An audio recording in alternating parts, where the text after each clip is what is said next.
Not yet. It's not Christmas yet.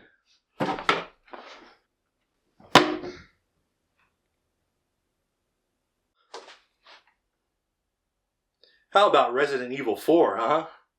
Today's video is about Resident Evil 4, and oh boy, what can I say about them that hasn't already been said a million billion times before? Okay, look, I'm gonna be honest with you. I don't really want to make a video about Resident Evil 4. I'm kind of sick of Resident Evil in general. I mean, okay, don't get me wrong.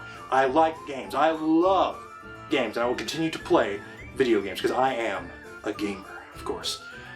It's just, I don't really have anything interesting at all to say about it, but I thought as one final send-off, we can just talk about Resident Evil 4, reminisce on the good old times. Anyway, without further ado, let's get into this so we can get it over with, huh? Oh, what the hell? Oh, hold on.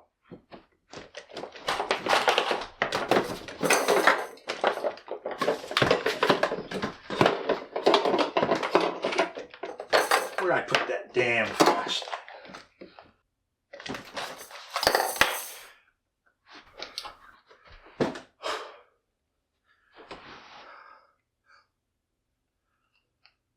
What the hell happened? Oh, man.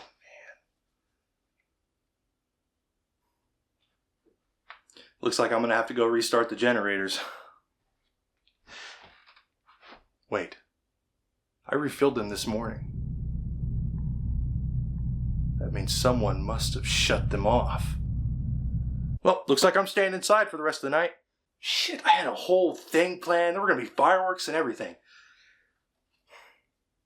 Well, I guess we can just sit around in the dark and talk about Resident Evil 4. I gotta move this table, hold on.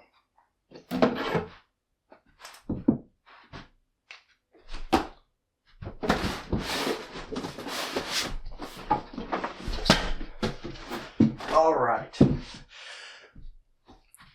You're coming down here with me.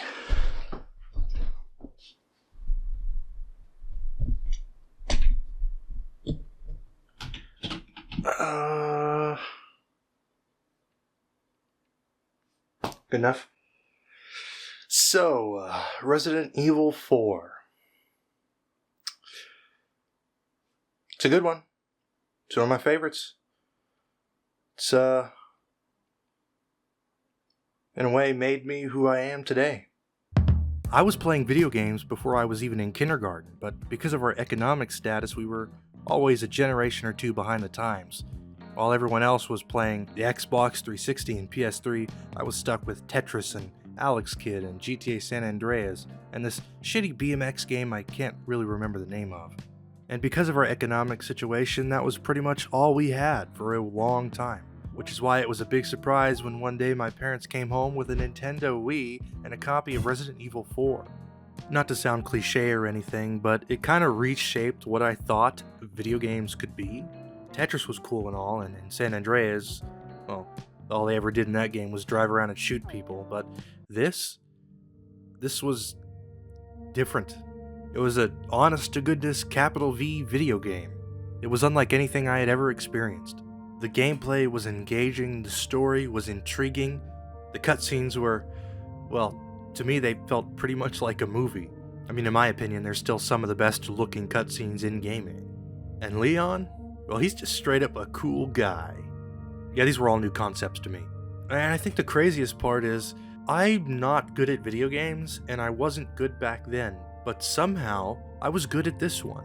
There's something so innately obvious about motion controls that makes them easy for pretty much anyone to get in there and understand and master. Nintendo was the first big game company to tackle motion controls, and honestly, they're still some of the best in the industry. The Wii was essentially made for anyone and everyone to be able to use, and, well, it really shows. When someone like me who sucks at games can easily pick up and play what is essentially a really difficult game, well, it says a lot. And it controls so gracefully. It's well, everything on the Wii was really graceful. I mean, it's the Wii. What was I talking about? Oh yeah, Nintendo, whatever. But the Wii kicked ass. If you've ever wondered what the best way to play Resident Evil 4 is, it's on the Wii. I haven't had a Wii in a long time. I miss it. I really do. It's hard to describe what exactly gripped me about the game. The action, the atmosphere, the one-liners. I've been expecting you, my brethren. No thanks, bro. I think above all else, it was the gameplay. It was engaging, visceral, calculated, scientific even. It was unlike anything I had experienced. All you need to know is Resident Evil 4 was a big stepping stone in my introduction to video games. And I got to experience it for the first time in the best possible way, of course, on the Wii. Okay, that's enough about the Wii. I need to talk about the actual game. Okay, what makes Resident Evil 4 so special? It's hard to put into words why I gravitated toward this game so heavily besides it being for the Wii. I think the graphics had a lot to do with it. I was very much used to pretty basic looking PS2 games. I know this was also on the PS2, but I had never seen anything that looked quite this good before. And it knew it looked good. It revels in those small details. There's a lot of close-ups on things in this game, and it's usually something gross. And the atmosphere, honestly, it's unmatched. Not a single subsequent RE game comes remotely close. A part of that may be due to the game's age. I'm not sure. Like, not even the remake is on the same level, in my opinion. And I like the remake. I like it a lot.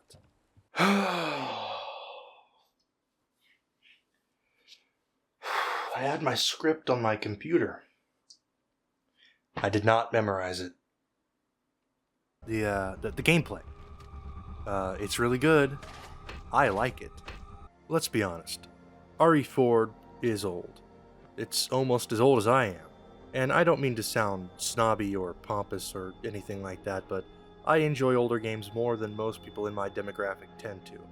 General audiences most often don't like or play old games. Now, I didn't say you, okay? I didn't say you, I said general audiences, okay? You can go ahead and leave a comment about how much you love Deus Ex and Railroad Tycoon. I love them too. I like video games. I'm a gamer, okay? I swear. What I'm trying to say is, despite the game's age, people continue to play it. And through countless re-releases, newer generations of gamers are introduced to it. Not a single other Resident Evil game has been re-released as much as this one, and people keep coming back to it. And like I said before, I love the remake, but most of the time, I'd rather play the original. The pacing is something the original does a lot better than the remake. As a matter of fact, the pacing in RE4 might be unmatched in gaming. Like I said before, it's scientific. It's so precisely calculated. It's like they had a team of scientists standing by to consult them while they were developing the game. Now, I don't know if this game was externally playtested or anything. Honestly, I probably don't want to know. I'd rather think of the dev team as geniuses who just knew exactly what gamers wanted. It's a humongous step up from the previous games, which were all over the place, honestly, in pacing and just general quality. And, what was I talking about? I'm sorry, I've been a little all over the place lately. My god, is it Halloween? Shit. I'm gonna be so pissed off if it's not. What is Resident Evil 4? What is it? Resident Evil 4 takes place 6 years after the destruction of Raccoon City. We play as the ginger guy from the second game, except he's blonde now. And also, he's got a bit of an attitude. I'm sure you boys didn't just tag along so we could sing Kumbaya together at some Boy Scout bonfire. But then again, maybe you did. Leon Kennedy has been ordered by the president to travel to Europe in order to find and rescue his daughter. The president's daughter. We kick off the game by barging into a random stranger's home and then killing that said stranger when they rightfully try to defend themselves. And then we kill everyone. I mean, we We kill them all. We do eventually find the president's daughter, which I'm sure makes all the killing justified. There are other characters here as well, like Ada. You remember her. She's here. She actually has not one, but 2 bonus game modes where you play as her, which is interesting. There's this guy. He's a bit of a ladies' man. He dies. There's this guy who has history with Leon, and it's really bizarre because the game introduces him like you're supposed to know him. It pretends that we, the player, just kind of know who he is. His backstory is explained in a CGI movie, but that came out after this, which is just so bizarre. Where was I? Oh yeah, Leon kills people. He keeps killing people, and he only stops killing people to buy more weapons to kill people with. Okay, I am being a bit facetious. They're not zombies, but they're also not quite human either. They've been taken over by a huge parasite, which makes them hostile towards anyone who doesn't also have a huge parasite in them. And the parasites do tend to get a bit quirky at night. When Leon and Ashley, that's the name of the president's daughter, they enter a big spooky castle overseen by this guy, Ramon Salazar, who's very short and also old. It might come as a surprise, but I'm only 20 years old. I don't know, he's like 100 or something. The castle we just entered is really cool. It takes that classic nonsensical design of older environments and ramps it up to 100. There's dead ends, gigantic vanity rooms with no purpose, labyrinthine hallways you can get lost in, and even an actual hedge maze. Booby traps. There was clearly zero thought given to the utility of this place. It's purely hype moments and aura, and it's the highlight of the whole game. Ashley gets captured again, and we,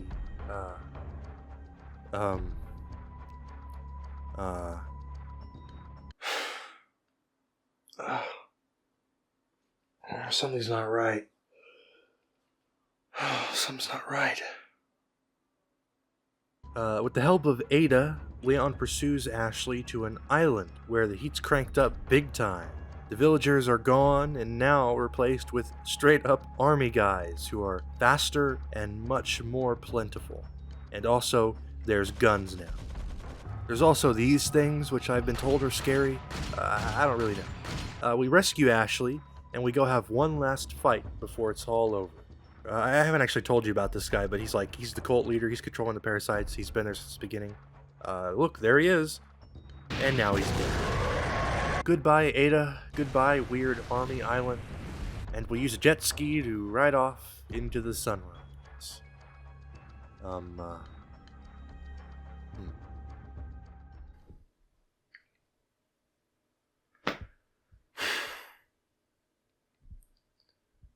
You know, I feel like I'm forgetting something.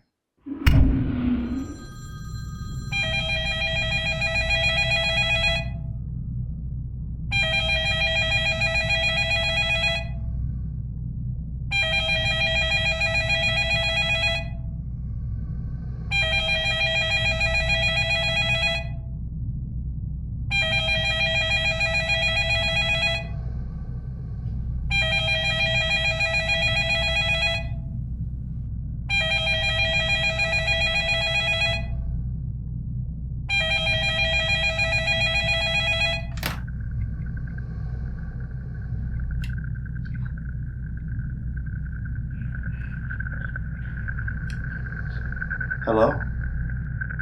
Listen to me. None of this is real. You're in a dream, a nightmare. You need to wake up. The further you sink, the closer it gets to you. Do you understand? You don't want to do this. Stop the video now and get out. I know the phrase, incantation. You need it to escape. Wake up. You're stuck. You're inside a dream, within a dream,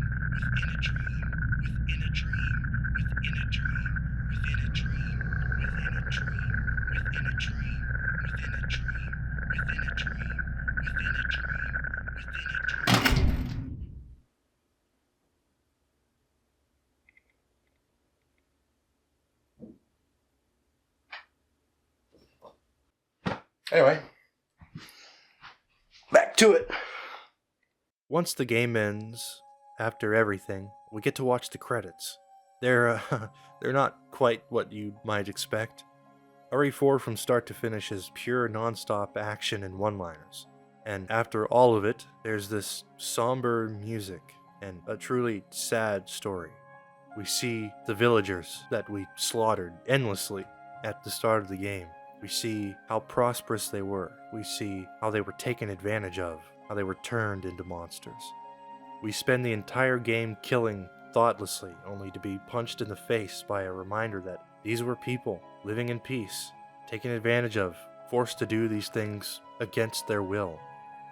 Maybe killing them is the right thing to do, putting them out of their misery. I don't know how many people watch video game credits. I know I do. This game's part of the reason why. Resident Evil is...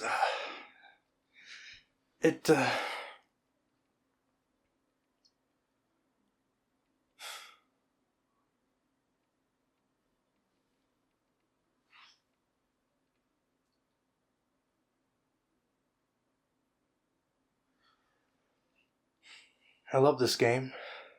I really do.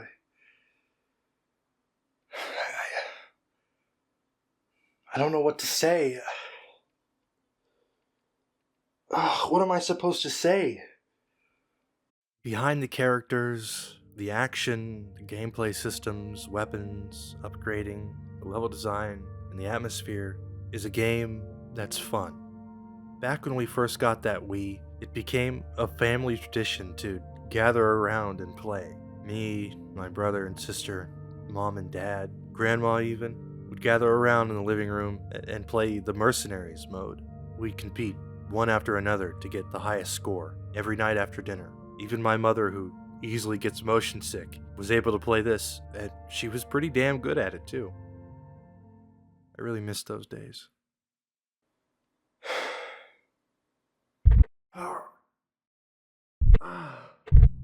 Oh no.